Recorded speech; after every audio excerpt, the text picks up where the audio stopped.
जय श्री राम।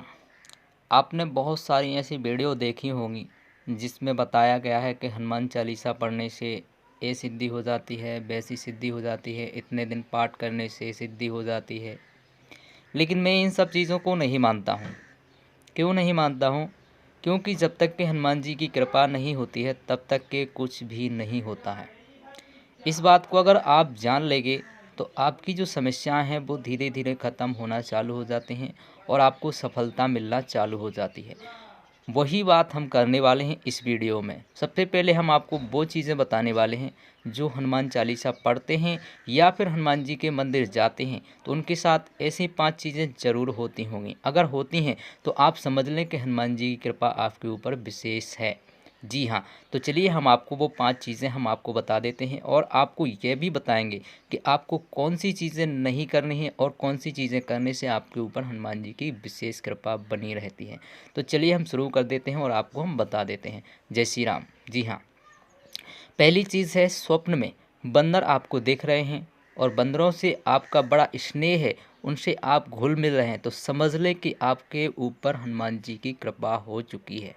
जी हाँ, दूसरी बात, आप अगर सोते हुए हनुमान जी के मंदिर पे बैठे हैं या फिर हनुमान जी के मंदिर बैठ के या फिर अपने सोते हुए हनुमान चालीसा का पाठ कर रहे हैं तो इसका मतलब समझ लें कि आपकी हनुमान चालीसा या फिर आप हनुमान जी के मंदिर जा रहे हैं तो वो आपका सफल हो गया है।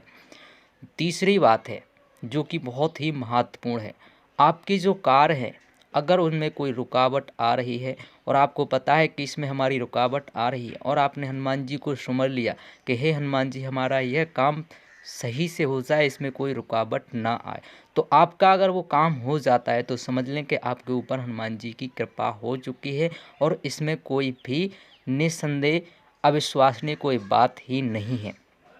चौथी बात, जी हाँ, ये सबसे महत्वपूर्ण है, अगर आप कभी भी आते जाते फिरते उठते बैठते आपके मुँह से अगर सीताराम निकलता है, जी हाँ, अगर आपके मुँह से सीताराम निकल रहा है और आप हर लोगों से कई लोगों से आप सीताराम करते हैं तो आप इसका संकेत भी समझें कि आपके साथ हनुमान जी चल रहे हैं, क्योंकि उनके साथ होता है यह जो हनुमान जी के जिसके ऊपर हनुमान जी की कृपा होती है। जी हाँ, तो आपको मैं एक चीज़ और बता दूं कि अगर आप किसी से भी कोई भी इंसान निकलता है तो आप हनुमान जी का या फिर श्री राम जी का नाम लेते हैं तो आप ये समझ लें कि हनुमान जी की कृपा आपके ऊपर विशेष है। और आप हनुमान जी का या फिर श्री राम जी का कहीं बैठ के जाप करते हैं सीताराम सीताराम या जय हनुमान, अगर आप ऐसा बोल रहे हैं तो समझ लें कि आपके ऊपर हनुमान जी की कृपा हो चुकी है। पांचवी बात, अगर आप पूजा पाठ कर रहे हैं, पूजा का पाठ करते समय या फिर भजन सुनते समय आपको अगर आपके अश्रु निकल रहे हैं तो समझ लें कि आपके ऊपर हनुमान जी की कृपा आपके ऊपर दृष्टि पड़ चुकी है। आपके वो अश्रु इसलिए निकल रहे हैं क्योंकि आपको पता होना चाहिए कि जब किसी के ऊपर किसी देवता की या फिर किसी देवता की कृपा हो जाती है तो यह कारण तभी संभव होता है जब उसके ऊपर किसी की कृपा हो जाती है। अगर आप पूजा पाठ कर रहे हैं तो आपको अगर निद्रा आ रही है तो आपको समझ ले कि वो देवता आपको अब उससे दूर करना चाहता है, उस पूजा पाठ से दूर करना चाहता है। अगर आपको निद्रा आ रही है, अगर आप उस समय रुदन कर रहे हैं या फिर आपके आंसू से अश्रु निकल रहे हैं तो समझ लें कि आपके वो दुख निकल रहे हैं।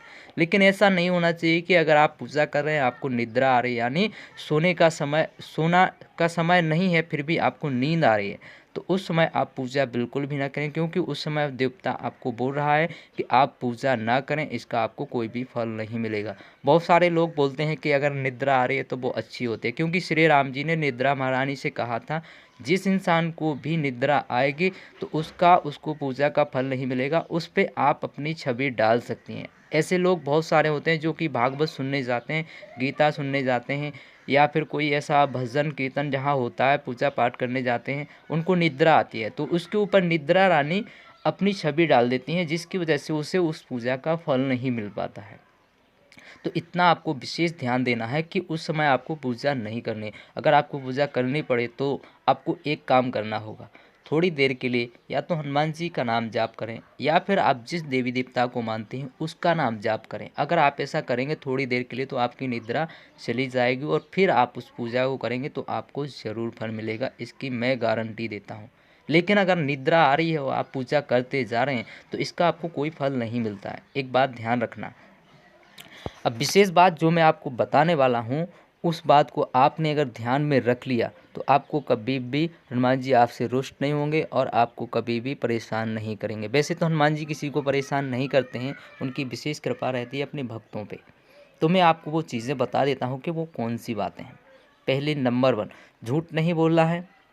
नंबर 2, आपने अगर किसी का धन ले लिया है या फिर कोई वस्तु ले ली है, आप उसको नहीं लौटा रहे हैं, तो इससे आपसे हनुमान जी रुष्ट हो जाते हैं।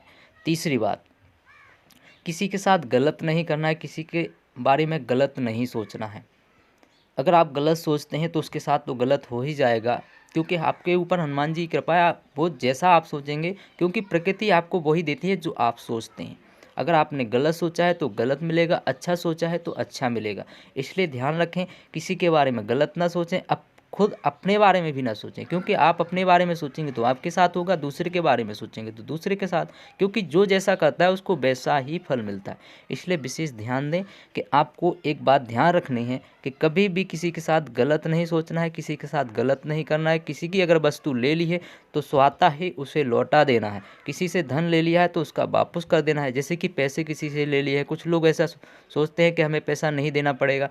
अगर आप किसी का पैसा खा लेते हैं तो आपको बीमारी में, रोगों में या फिर ऐसे कोई संकटों में आपका वो पैसा लग जाएगा, उससे कई गुना लग जाता है। इसलिए हो सके तो आपने जो धन लिया है, आपने कोई जो वस्तु ले रखी है किसी की, या चोरी कर ली है, किसी से छीन ली है, तो आपको बिल्कुल भी ऐसा नहीं करना है। अगर आप ऐसा करेंगे तो हनुमान जी आपसे रुष्ट हो जाएंगे।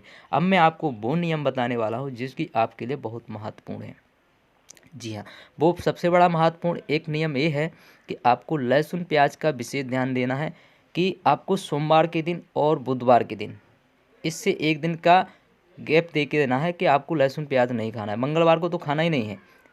तो आप इस बात को ध्यान देंगे तो आपको कभी भी परेशानी नहीं आएगी। मांस मदिरा का सेवन तो आपको बिल्कुल भी नहीं करना है। दोस्तों, अगर हमारी कोई भी बात अगर आपको समझ में नहीं आई तो हमसे पूछ सकते हो, कमेंट में पूछ सकते हो, हमसे जानकारी ले सकते हो। हनुमान चालीसा पढ़ते रहें, इससे आपको लाभ मिलते रहेंगे।